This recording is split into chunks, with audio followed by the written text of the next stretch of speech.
Another ratio you'll come across in bookkeeping is the current liability coverage ratio, aka the current cash debt ratio.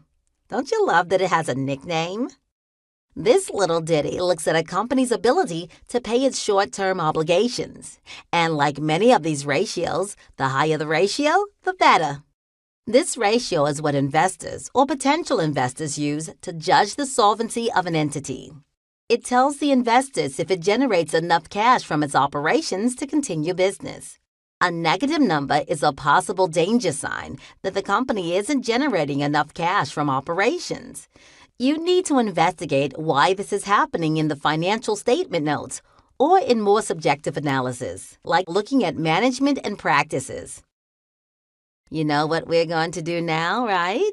Yep, we're going to calculate this with an example. Here we go. The kitty care had the following balances at the end of the year.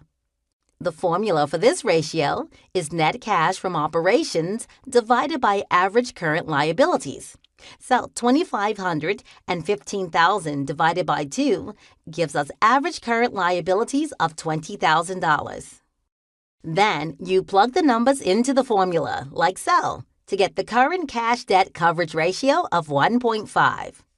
From this example, we can conclude that Kitty Care is liquid enough to cover its current debts conveniently with the annual cash from operating activities. It doesn't need a loan or other form of credit to clear its debts on time and is doing just fine as an entity.